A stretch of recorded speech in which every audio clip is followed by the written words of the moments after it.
Next at 7, the woman accused of causing flooding in Shadow Bay was back in court again. How she defended her decision to fill a storm drain with concrete and why neighbors aren't buying it. Plus, how Hurricane Debbie cost Florida farmers over $250 million. Coming up. Tonight's primetime lineup on WESH 2 is sponsored by Seminole Hard Rock Hotel and Casino Tampa. Anyone can win at Seminole Hard Rock Hotel and Casino Tampa. A woman charged with killing her boyfriend by putting him in a suitcase has a new defense. Why she claims she did it.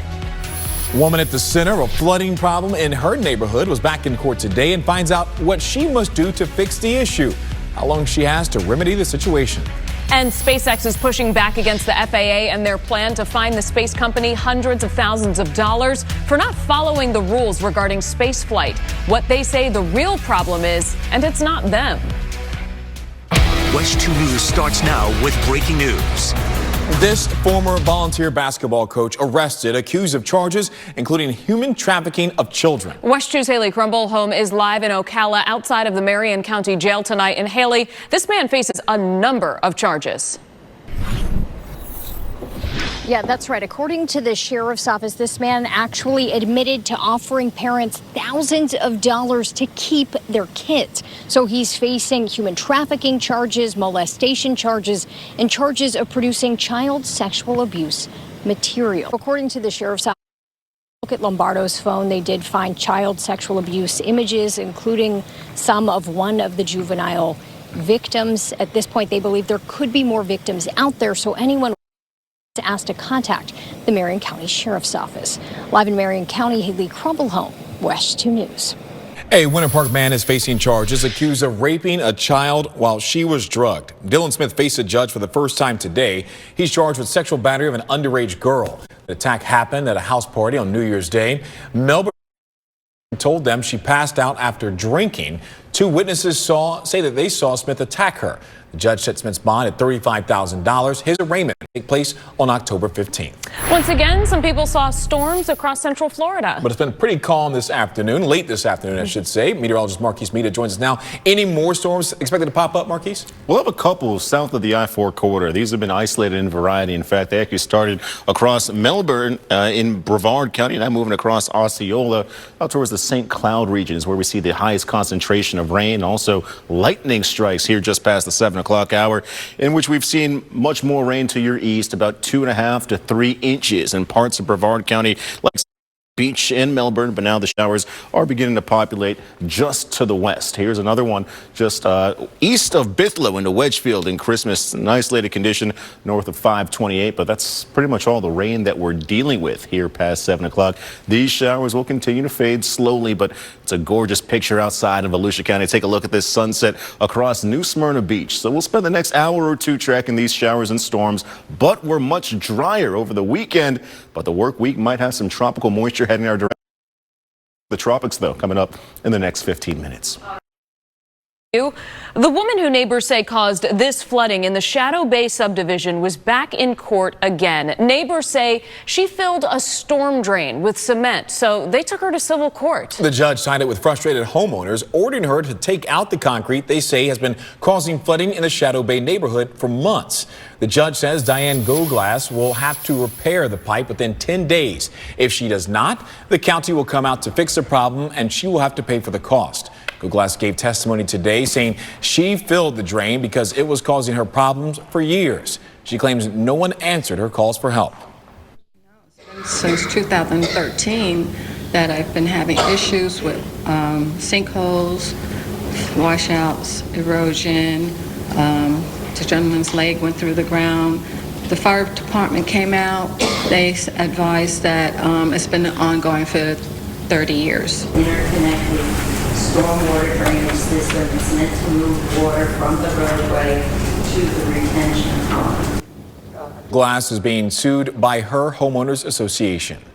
Did a woman accused of killing her boyfriend by zipping him in a suitcase and leaving him to die act in self-defense? That is what Sarah Boone's new lawyer is hoping to argue at next month's murder trial. Boone is accused of killing her boyfriend back in February of 2020. WESH 2's Justin Shecker reports on today's hearing.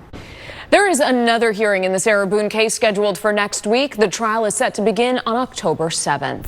A man ends up dead, killed allegedly by his girlfriend's ex. This happened last night at an apartment complex on Sun Lake Circle near Lake Emerald Incorporated Lake Mary. Deputies say Nathaniel Bratcher II called his old girlfriend and allegedly told her he was going to kill her new boyfriend. So she frantically tried to reach her boyfriend to warn him, but it was just too late. She found him shot at his home. She called 911 and told them what she believed happened. Neighbors were shocked. I didn't know there was a killing here. I didn't know it was that serious. What do you think? That's crazy. And it was a building over. I'm actually shocked. The victim, LaRayon Cosby, died. Bratcher remains behind bars tonight. It's happened again. Police found a weapon at a high school, this time in Ocoee. Police say they got a tip that a student at Ocoee High may have brought a gun on campus. They found the backpack and found the lower half of a handgun, an extended magazine, and other items. It is not clear where the rest of that gun is. Police have not told us what charges, if any, that the student will face. We are getting a new look at the man arrested in the latest assassination attempt on former President Donald Trump. Palm Beach deputies released this mugshot of Ryan Routh. He's the man investigators say was caught pointing an AK-47 through the fence along the perimeter of Trump's golf. Trump was golfing on Sunday. Agents opened fire and investigators say Routh tried to get away. He was eventually arrested on I-95. Heart screenings will now be mandatory for all Flagler County athletes after a vote last night. WESH 2's Pamela Combs spoke with a school board member who says this simple and quick test could potentially save lives. The district will start informing students and parents of this change. They will begin requiring the heart screening test next school year. A Brevard County mom is in trouble tonight after her 10-year-old missed more than 33 days of school earlier this year. Brevard County deputies arrested 34-year-old Brittany Massaneo. That was yesterday for failing to require school attendance among some other charges, including violating probation. The school district filed a complaint saying the mom allowed her kid to miss 33 days of school between January and April of this year. Her child has a history of unexcused absences, though. She missed 79 days in the 2022 to 2023 school year and 102 days in the 2021 to 2022 school year. Starting today, some amenities at Princess Place Preserve in Flagler County are closed because of high floodwaters. The tent campsites, pavilion rentals, and open field rentals will remain closed for at least a week. Governor Ron DeSantis turned his attention to condo safety today by hosting a roundtable discussion in Pinellas Park. He met with condo owners and association leaders to talk about the costs of implementation of new laws. The path forward would be by the end of the year, generating the ideas that the legislature can then take, run with, and produce some reforms that are going to be sensible.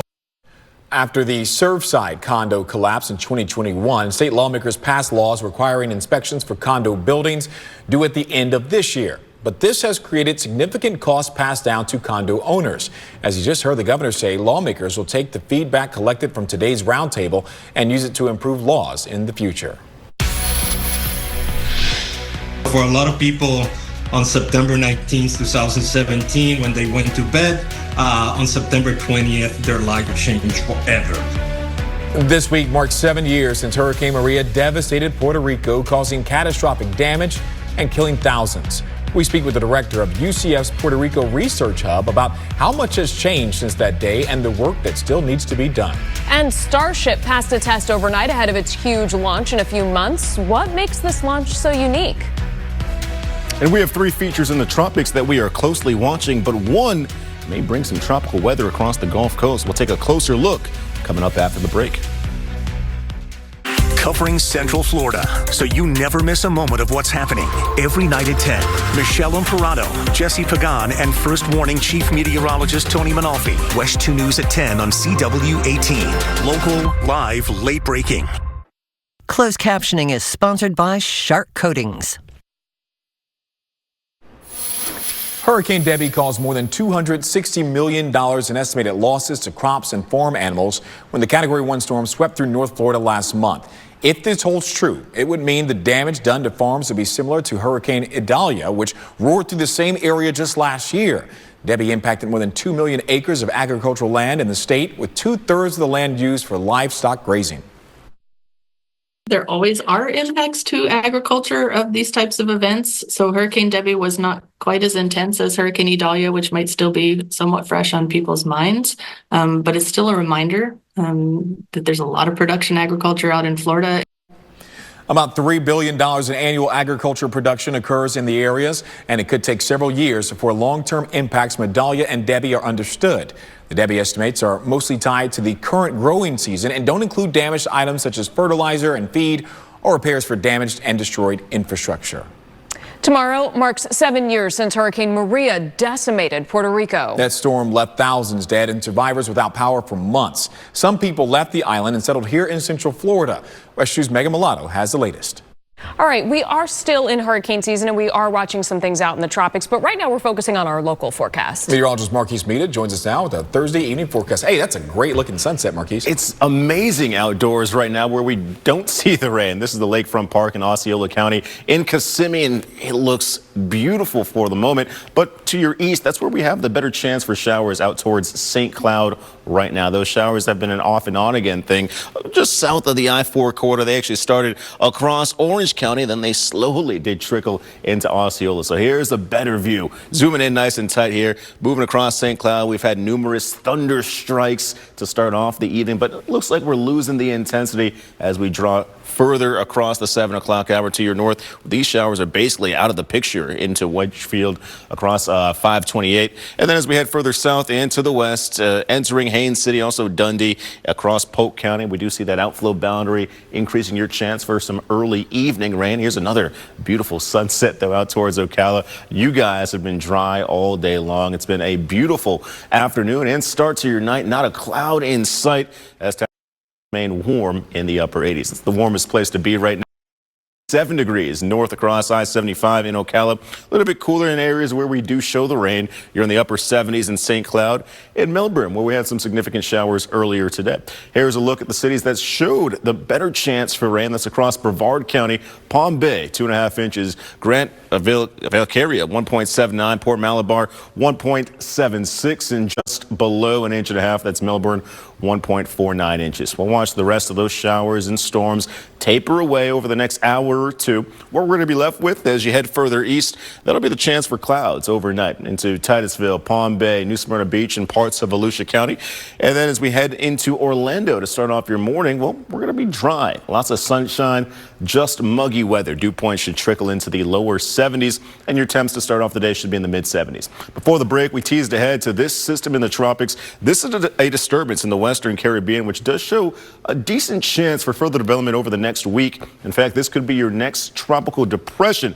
It's a slow-moving system. It's starting to get its act together, but for the moment, it's not an invest. It's not a depression, so we don't have the spaghetti models. We have to look at the global models, and what those are telling us is that this system could basically go anywhere. It could take a track towards the Western Gulf or perhaps take a track towards the Eastern Gulf. So for the moment, that area of low pressure, it hasn't developed yet. Once it does develop, that's when we'll start to get a better understanding of where this can go. And as we mentioned, that could be anywhere. We're taking a peek at the climatology. This is over the last 30 years where storms have formed in the Western Caribbean between the months of September and October. Most of them have been concentrated anywhere from eastern Louisiana all the way down to southern Florida. Those are the tracks that we've seen. So, as we mentioned, there still could be a lot of changes, and we'll keep you up to date here on WESH 2. But as we start off the day tomorrow, it's going to be beautiful outdoors. Temperatures should warm back into the lower 90s before that chance for showers does arrive. Better concentration will be across I-4 right here inside the metro. A couple quick hitters. Ultimately, though, as we get ready for Friday night football, we'll dry out as the Apopka Blue Darters take on the Edgewater Eagles.